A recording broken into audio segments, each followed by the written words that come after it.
प्यारे बच्चों, आज हम पाठ 18 अलग अलग है सबके काम पढ़ेंगे। अलग अलग यानी परिवार में रहने वाले सदस्य होते हैं, उनके सभी के काम अलग अलग होता है। कोई पढ़ने जाता है, कोई पढ़ाने जाता है, कोई बिजनेस करते हैं, जैसे कोई घर की सफाई करता है और घर के भी कार्यों में कोई दूध लेने जाता है, कोई सब्जी लेकर आता है। इस प्रकार घर में भी सबके काम अलग अलग होते हैं। व्यक्ति अपनी रुचि के अनुसार अलग अलग कार्य करते हैं। ठीक है, जीवन यापन के लिए भी वो अपने रुचि के अनुसार कार्य करते हैं। जैसे कोई दर्जी है, कोई मोची है, कोई डॉक्टर है, कोई अध्यापक है, कोई लुहार है, कोई कुम्हार है, कोई मजदूर है, कोई किसान है, कोई नाई है, कोई दूध वाला है, कोई बिजली वाला है, कोई सब्जी बेचने का काम करता है, कोई किराना स्टोर की दुकान है। इस प्रकार से सभी अपनी अपनी रुचि या कौशल के अनुसार कार्य करते हैं। काम और समय, हम अलग अलग समय और अलग अलग काम करते हैं।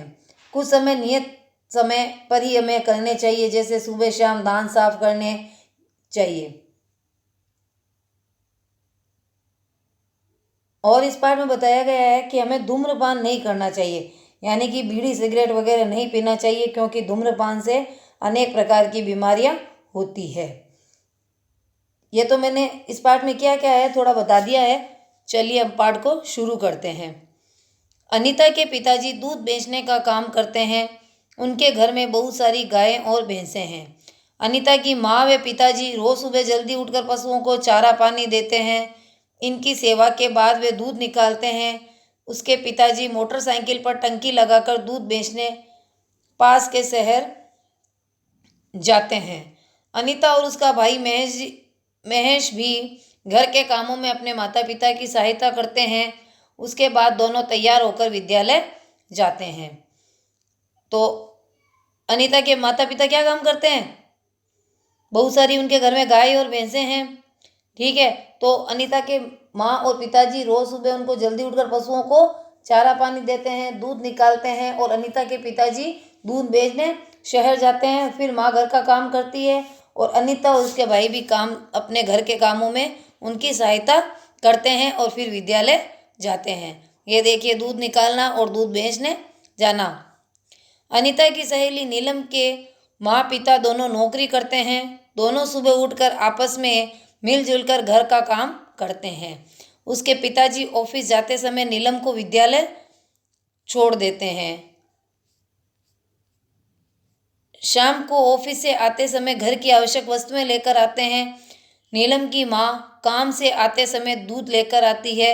उसके माँ पिताजी मिलजुल कर खाना बनाते हैं और सभी एक साथ बैठकर खाना खाते हैं। नीलम को विद्यालय के गृह कार्य करने में दोनों सहायता करते हैं।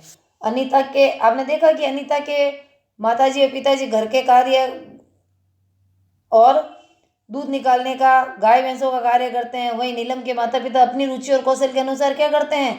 बाहर घर से बाहर कमाने के लिए जाते हैं। माताजी भी जाते हैं और पिताजी तो जाते ही हैं सबके ही। फिर वो क्या करते हैं? ऑफिस से आते समय आवश्यक वस्तुएं लेकर के आ जाते हैं। नीलम की माँ आते समय दूध लेकर के आ जाती है। इस प्रकार दोनों मिलकर के घर का काम मिल बांट करके करते हैं। ये देखिए, आप सोचना, आप सुबह व शाम को घर पर क्या क्या काम करते हो? घर के किन किन कामों में आप अपनी माँ व पिताजी की सहायता करते हैं? किन किन कामों में आपके घर के सदस्य आपकी सहायता करते हैं? अनीता के पिताजी दूध बेचने का काम करते हैं। नीलम के पिताजी नौकरी करते हैं। इसी तरह आपके माँ व पिताजी क्या क्या काम करते हैं? अपने आसपास के लोगों के बारे में जानकारी इकट्ठी कीजिए कि वे क्या क्या काम करते हैं। तो ये कुछ बातें अपने आसपास की है, अपनी है, तो सोच करके इनके उत्तर अपन को लिखने हैं। देखिए, व्यक्ति अपनी रुचि एवं कौशल के आधार पर भिन्न भिन्न कार्य करते हैं और अपना जीवन यापन करते हैं। यानी कमाई का साधन है वो भी अपनी रुचि के अनुसार व्यक्ति कार्य करता है, जैसे दर्जी, मोची, डॉक्टर, अध्यापक आदि। नीचे कुछ चित्र दिए गए हैं, इन्हें देखकर पहचानिए कि इसमें क्या क्या काम हो रहे हैं। ये देखिए, ये कुछ चित्र दिए हुए हैं, अपन को देखना है कि इसमें क्या क्या काम हो रहा है। ये देखिए, पहले चित्र में क्या हो रहा है? पहला चित्र देखिए आप इसका। ये है सुरेश फर्नीचर की दुकान। क्या काम हो रहा है? फर्नीचर बनाने का। ये है प्रेम हेयर सलून, यानी कि नाई की दुकान है। ये लाला कचौरी वाले की दुकान है। ये जनरल स्टोर की दुकान है। ये कारीगर है जो काम कर रहे हैं मकान बनाने का। और आगे है मदन लोहार, यहाँ पर लोहार का काम हो रहा है। इस प्रकार से यहाँ पर अलग अलग काम धंधे अपनी रुचि के अनुसार व्यक्ति करते हैं। आगे देखिए, कुछ विशेष काम करने वालों को विशेष नाम से जाना जाता है।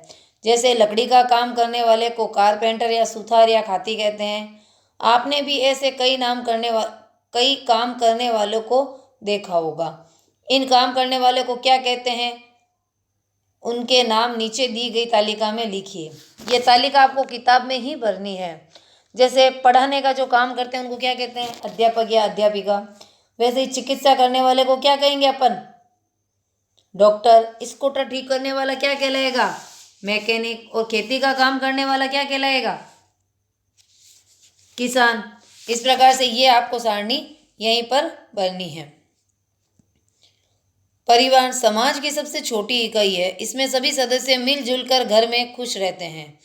आप सभी घरों में कुछ न कुछ कार्य करते होंगे। आपके घर में निम्नलिखित कार्य कौन कौन करते हैं तथा उनमें सहयोग कौन कौन करता है, ये आपको भरना है। ये भी सारणी आपको किताब में ही भरनी है। जैसे घर की सफाई है, कौन करता है, घर की सफाई माता जी करते हैं। सहयोग करने वाले सदस्य कौन है, बड़ी दीदी होगी तो करेगी, आप भी कर सकते हैं। घर में पानी भरना कौन करता है, मान लो बहन करती है तो लिखना है। सहयोग कौन करता है, भैया करता है तो वो लिखना है। खाना बनाना कौन बनाता है, माता जी बनाती हैं। सहयोग कौन करती है, दीदी है तो दीदी करती है। कपड़ा धोने का काम कौन करती है, दीदी करती है। उनका सहयोग कौन करते हैं, माता जी करती है तो वो लिखना है। बर्तन साफ करना माता जी, सहयोग कौन करते हैं, जो छोटी है बहन है या आप भी कर सकते हैं।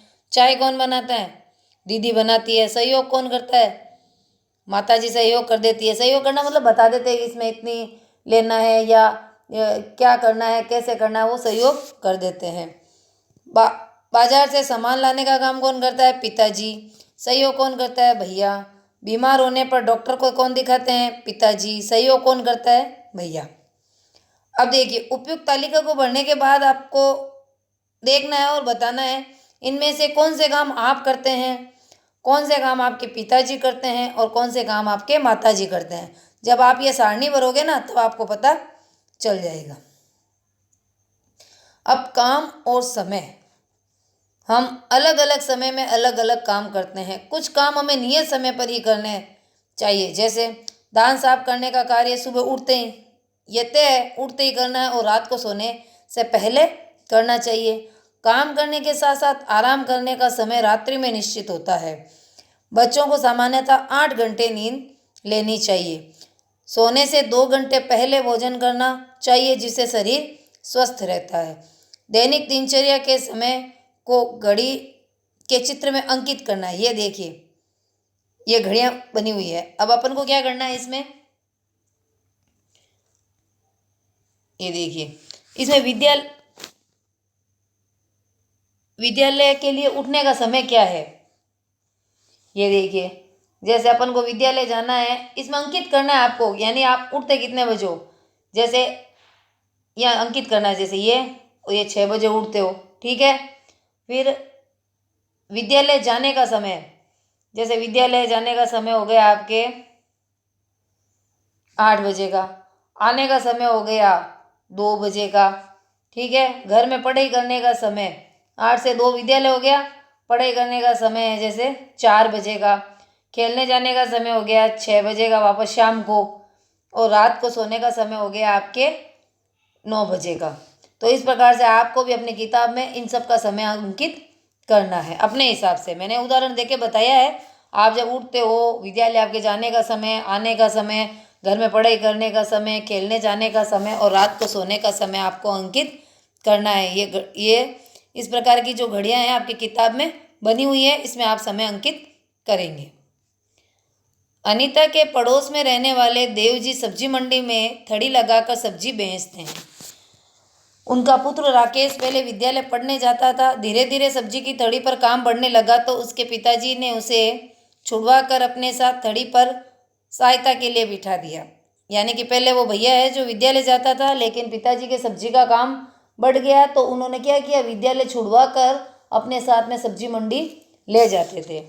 अब वह रोजाना पिताजी के साथ सब्जी बेचने में सहायता करता है। एक दिन जब राकेश घर आया तो उसके मुंह से बदबू आ रही थी। माँ ने पूछा कि तू बीड़ी पीकर आया है। तब वह कुछ नहीं बोला, पर माँ सब समझ गई। उसने तय कर लिया कि अब उसे थड़ी पर नहीं भेजेगी, कल से उसको वापस विद्यालय भेजेगी। उसे याद आया कि राकेश के गुरुजी पिताजी को कहते थे कि शिक्षा का अधिकार कानून लागू हो गया, इसलिए राकेश को विद्यालय भेजना जरूरी है। उसने उसके साथ ही यह भी निश्चय किया कि जब राकेश की बहन बड़ी हो जाएगी तो उसे भी विद्यालय जरूर भेजेगी, वह खूब पढ़ाएगी। देखिए, इस प्रकार का जो चित्र है वो कहीं आपने देखा है? निश्चित रूप से सबने देखा होगा। इस चित्र से हमें क्या संदेश मिल रहा है? संदेश मिल रहा है धूम्रपान निषेध, यानी कि धूम्रपान करना मना है। कई जगहों पर ऐसा चित्र बना हुआ होता है। सार्वजनिक स्थान होते हैं वहाँ पर, लगभग school, college, movie, bus stand, railway station, सब जगह पर ऐसा चित्र आप देख सकते हो। इसका मतलब होता है धूम्रपान निषेध, यानी कि धूम्रपान करना मना है, बीड़ी सिगरेट पीना मना है।